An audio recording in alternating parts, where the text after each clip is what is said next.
J'arrive dans le terrain du camping, je vois pas quoi, mon cousin en train de défoncer l'auto de ses morts. Il a prendu un arbre avec, j'ai vu carrément, il l'a fumé sur place, le peu, il a rien à branler, c'est pas la sienne, mais Seigneur, si je le prends dans les mains, je vais le tripaner carrément, il va vomir ses tripes, ce bâtard de mort.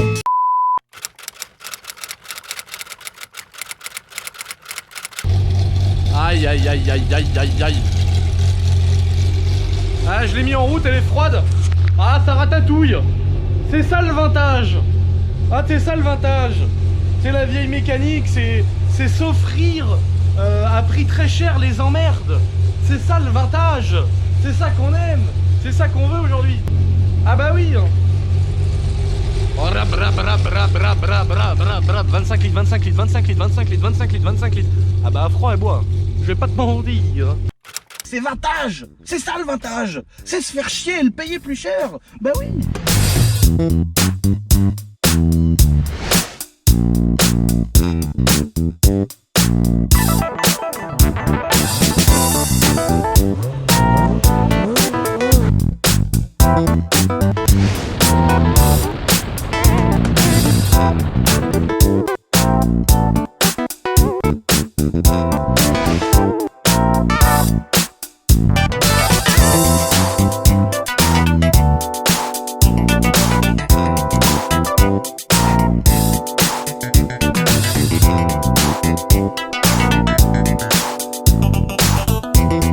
Bon les amis, maintenant vous avez vu des beaux rushings, des beaux rushs, le plaisir partagé, le drone, les prises de vue et tout à outrance.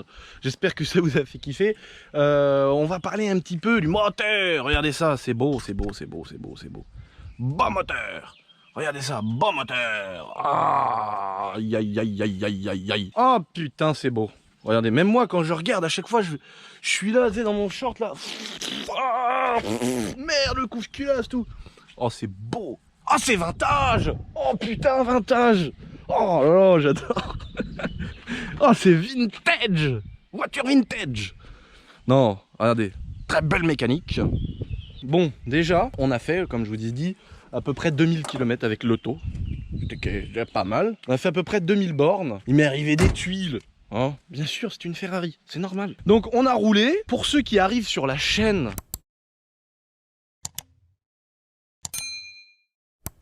et qui découvre cette vidéo, j'ai acheté cette voiture qui était non roulante, abandonnée depuis des années, etc. Et il y avait un problème de boîte de vitesse. C'est-à-dire que t'en manchais le bordel comme ça, des fois, même en deuxième, tu mettais la neutre. Ça sautait, là, clac, clac, clac, ça pétait en tous les sens, c'était la merde.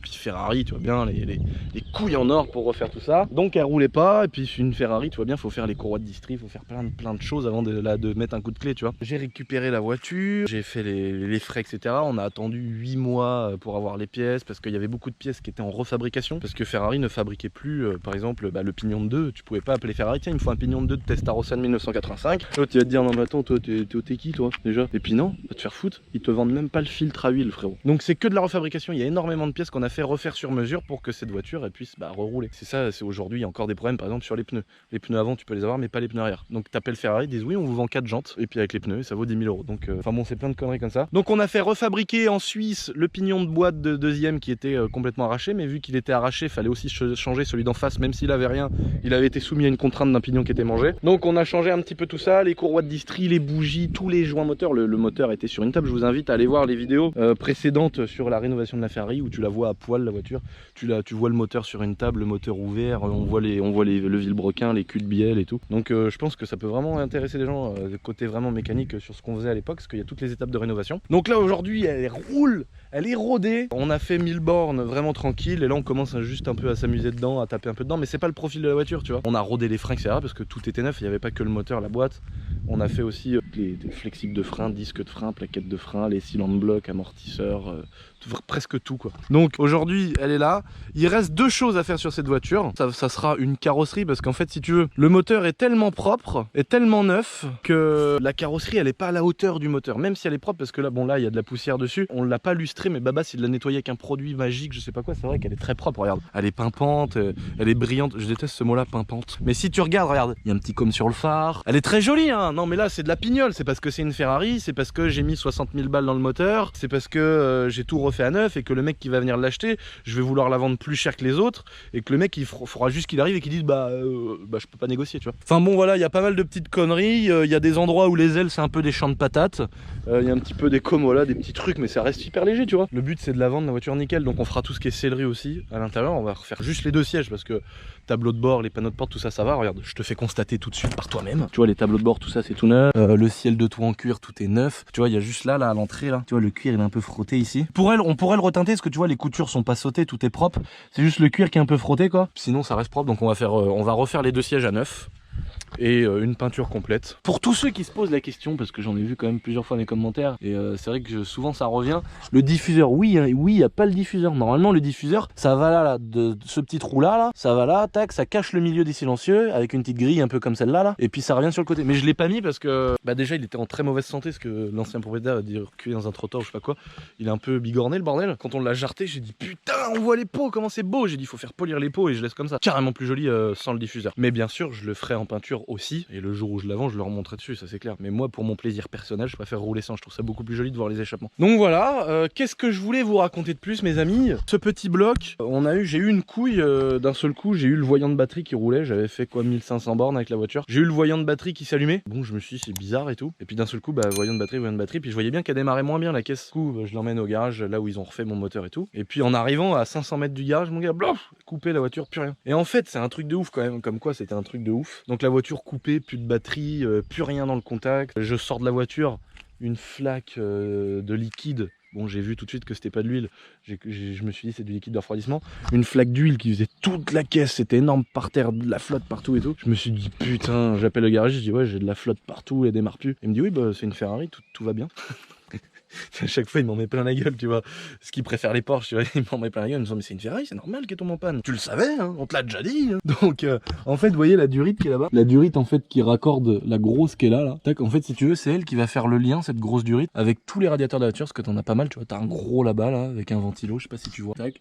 T'as le petit qui est là avec les deux ventilos.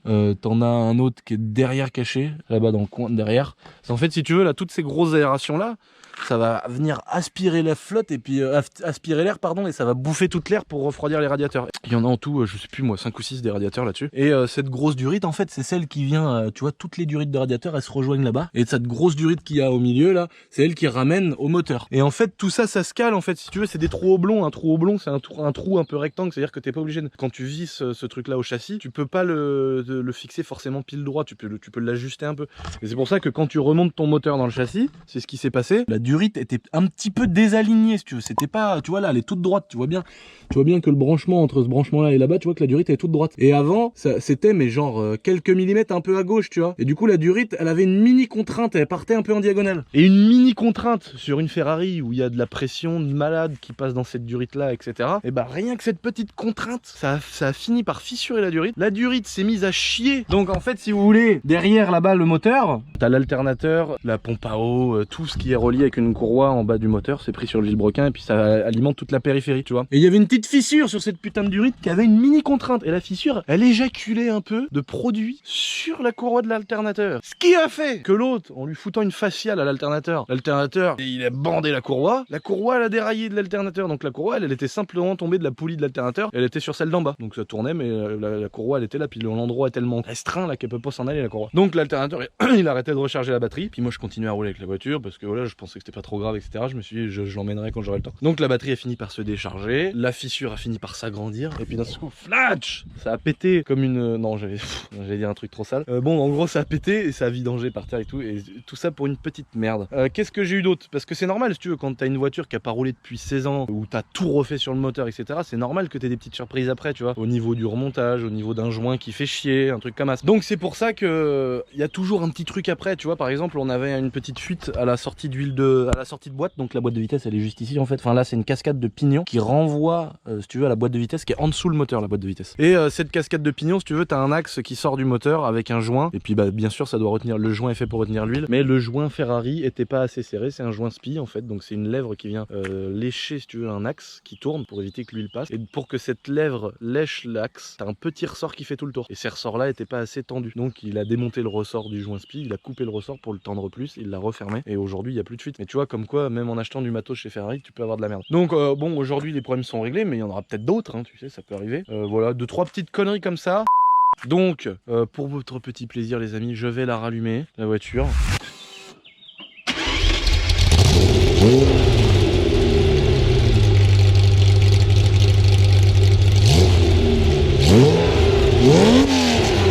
Ah ça chante hein. Ah là ça chante hein. Bon après elle chante un peu parce qu'elle a une ligne Monaco. À l'époque c'est une voiture qui a été vendue neuve à Monaco. Ferrari Monaco proposait une ligne d'échappement inox. Voilà c'est simplement un silencieux. Les collecteurs restent d'origine. Mais en 85 il n'y avait pas de catalyseur. Donc le collecteur c'est simplement un 6 en 1 de chaque côté quoi. C'est un V12. Donc 6 en 1 de chaque côté quoi. Le beau bruit du beau moteur hein. C'est assez beau, assez vintage.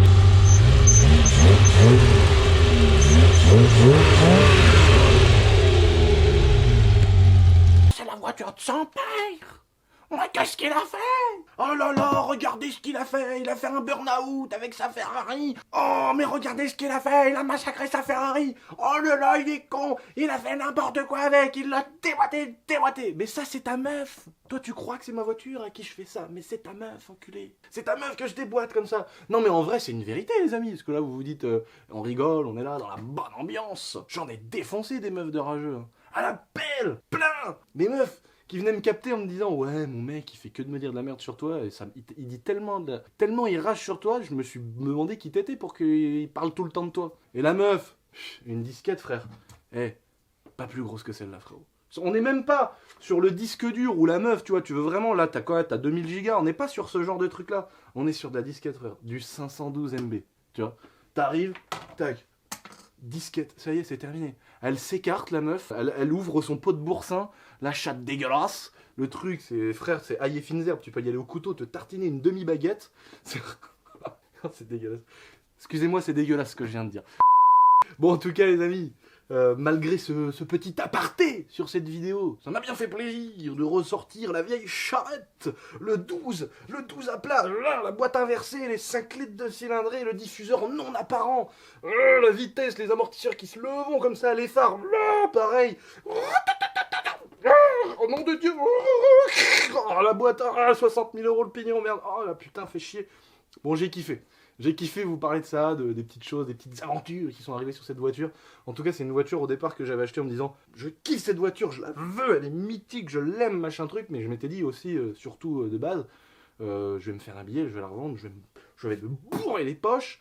Et puis, finalement, je suis tombé amoureux de cette caisse, quoi. Putain, j'ai pas envie de la vendre, fait chier. Mais bon, un jour, voilà, moi, si tu veux, mon rêve ultime, la Testarossa, c'était mon truc ultime. Mais bon, depuis que j'ai eu la Testarossa, j'ai changé de truc ultime, tu vois, relou. Donc maintenant, j'ai envie d'un Aventador. Donc, mes problèmes, c'est que trouver une Aventador cassée ou une Aventador avec des trucs à faire, relou. Relou. Puis Aventador et Rajley, c'est pas moins cher, tu vois. Que là, t'as le volant à droite, mais tu la payes le même prix. Donc, putain, ça fait vraiment chier, quoi. Donc voilà. Je continue. On est à fond. En ce moment, je suis dans un... Bah alors, vous vous rendez peut-être pas compte derrière votre écran YouTube. Mais en fait, on se rend pas compte, mais tout ce que ça engendre YouTube, c'est un truc de ouf. Ma marque de vêtements, là on fait des implantations à des prix incroyables, du stock, enfin c'est des sommes énormes. Moi je me disais ouais je mets 300 là, je mets 300 € là, 300 € là. Mais là frère on parle en 15 000 € frère. Mais vas-y, je suis pas chef d'entreprise moi de base, faites-moi pas chier. Et du coup la daronne, tu vois, ma mère elle se lève tous les matins, elle charbonne comme une chinoise frérot. Pour répondre à toute la demande. Elle fait plein de trucs, elle crée des nouveaux machins, elle engage des graphistes qui nous font des logos, des trucs. C'est trop bien, elle s'implique à mort dans le truc, je suis trop content. Je vous ferai une vidéo dédiée à ça par rapport à notre local, à tout ce qu'on fait, les étapes de la fringue à aujourd'hui ou quand vous la recevez. Et puis moi c'est pareil, tu vois, j'ai plein de trucs à faire partout, j'ai des projets de partout, entre autres avec Jeff, le rappeur que je produis, enfin on fait plein de trucs, c'est trop génial, mais on n'a plus une minute quoi. Les week-ends, ça y est, c'est terminé. Avant, on se disait, oh putain, samedi, dimanche, week-end. Non, maintenant c'est terminé, frère. Maintenant c'est le dimanche, le week-end. Et des fois, quand il fait beau, on est obligé de tourner un truc. Mais c'est trop cool, hein. Je veux dire, moi, finalement, je suis en week-end tous les jours de la semaine. C'est juste que vraiment, le week-end où je me pose et je dis, tiens, je branle rien, bah, maintenant c'est le dimanche. Mais par contre, quel kiff, le matin, je me lève. J'ai le barreau de chaise, il est comme ça. Mon copain, je suis content. Je fais ma petite muscu le matin, tac, après 11h, j'embauche. Je fais toutes mes petites choses et tout roule pour le mieux. Je suis vraiment très content. En tout cas, merci à vous les amis de me soutenir d'une manière aussi folle, de continuer à toujours lâcher des likes, de ouf. Vraiment, vraiment, vous me rendez vraiment heureux avec tout ça les amis. Je vous fais des gros bisous, on se retrouve très bientôt pour une nouvelle vidéo. Bien sûr, bien sûr. Peut-être ça sera l'épisode final de la 103, peut-être ça sera le deuxième épisode de la CR 125, peut-être ça sera une gitanerie. Peut-être. D'ailleurs, mettez en commentaire quelle vidéo vous voudriez à la suite de celle-ci, c'est-à-dire la semaine prochaine. Bon, allez, je vous fais des bisous, les amis. Allez, topette! J'arrive dans la camping de la voisine, je vois pas quoi, l'espèce de consanguin de ses morts en train de bouillave le tchoukel. Incroyable, j'ai jamais vu ça de mes yeux. C'est là-dedans. Allez-y.